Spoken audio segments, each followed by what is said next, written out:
Hi, I'm Jason Webb.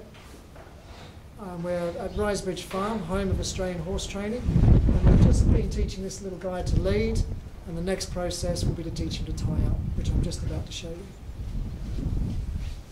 If you just take a look at the foal, I still have the equipment on that I would use to teach this little guy to lead, and from here I lead him up to my tie pole. This is what I use to teach horses to tie to. I've got tyres down around the bottom to protect their legs, and this pole here which they can move around should they wish to. Now I'm going to tie this little fella to the pole here. Now I use a bowline knot. Notice no string, okay, because I don't want him to learn to break string and think he can do that. I want him to learn once he's tied up, he has to stay tied up. Okay, but I've got all important to reiterate, he is taught to lead. So if he was to pull back or anything, he already knows that pressure on his pole means come forward, and if he needs a little bit more persuasion, I can give him a little tug on this to get him to come forward. And he'll very quickly learn, especially at this age, that once they're tied up, they're happy to be there. So I use what's called a bowline knot.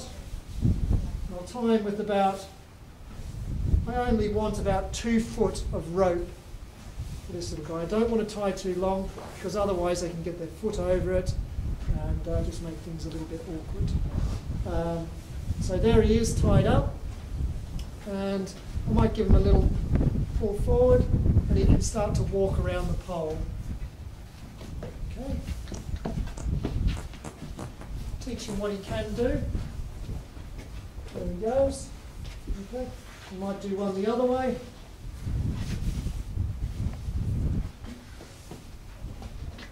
Teach him where he is. Well,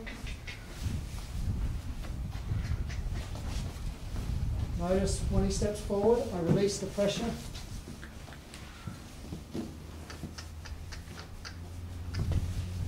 There he goes. Good boy. Okay, that's very good. And now I'll leave him there to stand. He may get a little impatient and pull back in that a little bit, but he knows how to come forward now. He knows his way around the pole, and he'll very quickly learn to stand at the centre, and he'll tie up for the rest of his days very happily.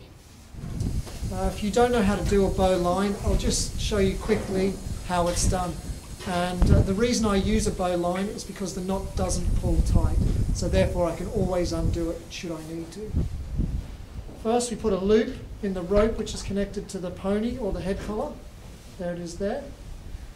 Go down through the loop so as you can pull and the loop stays there.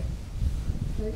Then you simply go over the rope and back up through that loop and pull. And there is your bow line.